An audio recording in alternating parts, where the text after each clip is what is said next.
दोस्तों, इस नए वीडियो में आपका फिर से स्वागत है। तो इस वीडियो में हम लोग बात करने वाले हैं सिंगल स्टेज एम्पलीफायर के बारे में। ठीक है, सिंगल स्टेज एम्पलीफायर क्या होता है। अगर हम लोग सिंपल बात करें तो एम्पलीफायर के बारे में भी बात करेंगे कि एम्पलीफायर क्या होता है, कैसे काम करता है, एम्पलीफायर का मेनली वर्क क्या होता है, किस लिए हम लोग इसका यूज़ करते हैं, और सिंगल स्टेज एम्पलीफायर क्या होता है। पूरे कॉन्सेप्ट आपको बहुत अच्छे से आसान भाषा में इस वीडियो में क्लियर होगा। ठीक है, तो चलिए स्टार्ट करते हैं और समझते हैं सबसे पहले एम्पलीफायर के बारे में। आपको यहाँ पे दिख रहा होगा एम्पलीफायर। ठीक है, मान लेते हैं आपका ये है आपका एम्पलीफायर। एम्पलीफायर का मेनली काम क्या होता है कि जो भी आपका लोअर सिग्नल होता है, ठीक है, जो आपका वीक सिग्नल होता है उसको स्ट्रॉन्ग सिग्नल में कन्वर्ट कर देता है। यहाँ पे देखेंगे तो इसका स्ट्रेंथ जो है, यहाँ पे देखेंगे इसका स्ट्रेंथ, इस वेव का स्ट्रेंथ बहुत ही कम है। ठीक है, इस वेव फॉर्म को या फिर इस वोल्टेज को, इस सिग्नल को हम लोग एम्पलीफायर को जब प्रोवाइड करेंगे तो इस एम्पलीफायर के द्वारा इस सिग्नल को स्ट्रॉन्ग सिग्नल में कन्वर्ट कर दिया जाएगा, मतलब इसका स्ट्रेंथ बढ़ जाएगा। ठीक है, तो यही मेनली काम होता है जो एम्पलीफायर होता है। एम्पलीफायर का मेनली काम होता है कि जो वीक सिग्नल्स होते हैं उनको स्ट्रॉन्ग सिग्नल में कन्वर्ट करता है।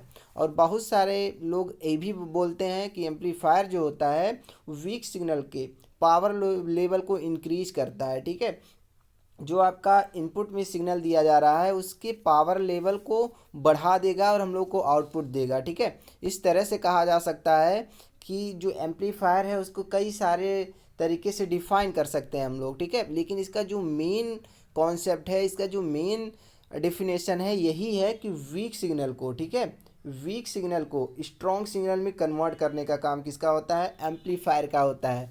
एम्पलीफायर में मेनली हम लोग ट्रांजिस्टर का यूज़ करते हैं। कई सारे जगह ओपैम का भी यूज़ किया जाता है, लेकिन ट्रांजिस्टर का हम लोग ज़्यादातर यूज़ करते हैं एम्पलीफायर में। ठीक है, तो आपको इस वेवफॉर्म से पता चल रहा होगा कि इसका जो स्ट्रेंथ है, जो इनपुट में हम लोग दे रहे हैं, जो इनपुट में सिग्नल है, एम्पलीफायर के इनपुट में जो सिग्नल है, ठीक है, वहाँ इस सिग्नल का जो स्ट्रेंथ है वो बहुत कम है। इसका लेवल, जो पावर लेवल है वो बहुत कम है। इसको एम्पलीफाई करेगा जब एम्पलीफायर, तो हम लोग को क्या देगा, स्ट्रॉन्ग सिग्नल देगा जिसका पावर लेवल इंक्रीज हुआ रहेगा। पावर लेवल से कह सकते हैं कि इसका करंट भी इंक्रीज होगा या फिर वोल्टेज भी इंक्रीज होगा। ठीक है, चलिए आपको अच्छे से समझ में आ गया होगा कि एम्पलीफायर क्या होता है, किस तरह से पावर लेवल को या फिर स्ट्रेंथ को या फिर वीक सिग्नल को स्ट्रॉन्ग सिग्नल में चेंज करने का काम करता है। ठीक है, चलिए इसके बाद हम लोग का जो मेन टॉपिक है वो है single stage amplifier. Single stage amplifier क्या होता है इसके बारे में। ठीक है, आपको यहाँ पे दिख रहा होगा एक ट्रांजिस्टर। ठीक है, इसका ये बेस टर्मिनल है, एक कलेक्टर टर्मिनल है, ये एमीटर टर्मिनल है। ठीक है, और कौन सा ट्रांजिस्टर है आपका, तो यहाँ पे जो तीर का निशान दिख रहा है वो बाहर की तरफ जा रहा है। ठीक है, इस तरह से बाहर की तरफ जा रहा है। इसका क्या मतलब है, एन पी एन ट्रांजिस्टर का यूज़ कर रहे हैं। इस डायग्राम में हम लोग एन पी एन ट्रांजिस्टर का यूज़ कर रहे हैं क्योंकि तीर का निशान बाहर की तरफ है। ठीक है, तो ये टर्मिनल आपका बेस हो गया, कलेक्टर हो गया, आपका एमीटर हो गया, जो ट्रांजिस्टर है उसका। अब यहाँ पे देखेंगे हम लोग तो यहाँ पे एक आर सी रेजिस्टेंस है। ठीक है, ये आपका आर ई रेजिस्टेंस है, ये आपका आर वन, आर टू, ये चारों आपके क्या है, बायसिंग रेजिस्टेंस है। ठीक है, बायसिंग प्रोवाइड करते हैं जो ट्रांजिस्टर है उसको। और यहाँ पे देखेंगे आप एक सी है। ठीक है, सी कैपेसिटर, जो कि बाईपास कैपेसिटर है। तो बाईपास कैपेसिटर भी अपना, अब उसका भी अपना कुछ काम होता है। अभी हम लोग देखेंगे क्या काम होता है बाईपास कैपेसिटर का। ठीक है, चलिए इतना तो आपको समझ में आ गया होगा। यहाँ पे इसको ग्राउंडेड किया गया है पूरे पार्ट को। ठीक है, निगेटिव से जोड़ा गया मतलब ग्राउंडेड किया गया है इसको। और यहाँ से हम लोग दे रहे हैं क्या, प्लस वीसीसी, जो कि 12 वोल्ट दे रहे हैं। यहाँ पे प्लस वीसीसी होता है। ठीक है, और अपने हिसाब से यहाँ पे वोल्टेज अप्लाई करते हैं जितनी ज़रूरत होती है। और यहाँ पे एक आपको दिख रहा होगा सीसी कपलिंग कैपेसिटर, यहाँ पे भी आपको कपलिंग कैपेसिटर नज़र आ रहा होगा। तो ये दोनों आपके क्या है, कपलिंग कैपेसिटर हैं। और यहाँ से हम लोग क्या देते हैं, इनपुट सिग्नल देते हैं, और यहाँ से हम लोग क्या लेते हैं, आउटपुट लेते हैं। ठीक है, इतना सारा चीज़ आपको कंफर्म हुआ होगा। अब हम लोग देखते हैं एक एक कंपोनेंट का काम क्या होता है। जो चारों आपके रेजिस्टेंस से बाइसिंग प्रोवाइड करती हैं ट्रांजिस्टर को। और ट्रांजिस्टर क्या होता है, एज एम्पलीफायर वर्क करता है। आपको समझ में आ रहा होगा कि यहाँ से इसका जो कलेक्टर टर्मिनल है, यहाँ से हम लोग आउटपुट ले रहे हैं, मतलब आपका CE कॉन्फ़िगरेशन में है, ठीक है। तो CE कॉमन एमिटर एम्पलीफायर में इसका यूज़ कर रहे हैं, ठीक है। क्योंकि जो CE एम्पलीफायर होता है उसमें हम लोग देखते हैं कि 180 का फेज शिफ्ट मिलता है, ठीक है। इसको आप लोग ध्यान में रखिएगा कि जो कॉमन एमीटर होता है उसमें 180 का फेज शिफ्ट मिलता है, ठीक है।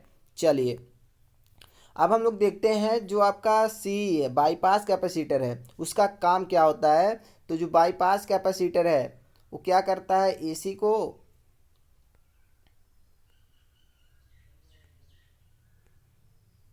और DC को, ठीक है। एक DC सिग्नल होता है, एक AC सिग्नल होता है, ठीक है।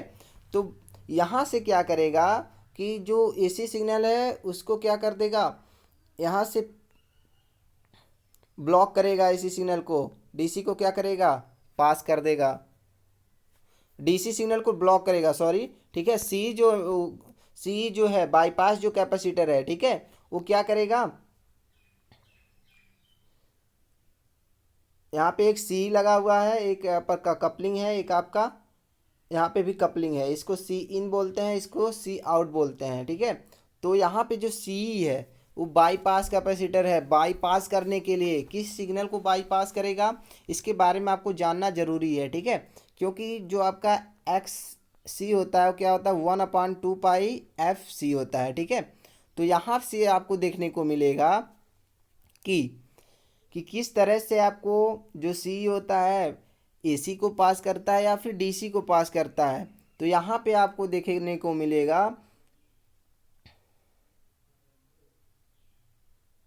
कि C जो होता है AC को पास करता है, ठीक है। यहाँ से AC को पास करता है, जो C होता है AC को पास करता है। बाईपास जो कैपेसिटर होता है AC को पास करता है, DC को यहाँ से ब्लॉक कर देता है, ठीक है।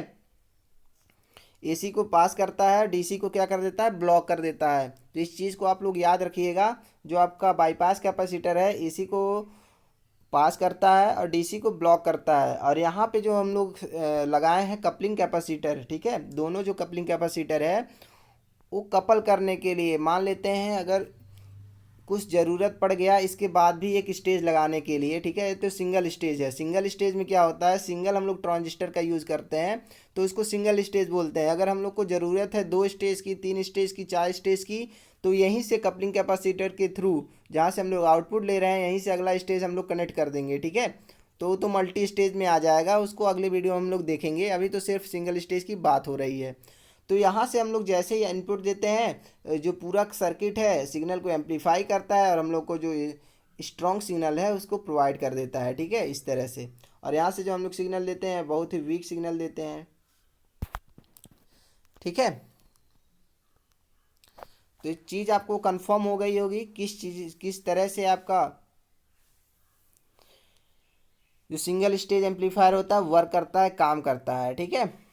चलिए तो मिलते हैं नेक्स्ट वीडियो में, तब तक खुश रहिए, मस्त रहिए, पढ़ते रहिए। जय हिंद।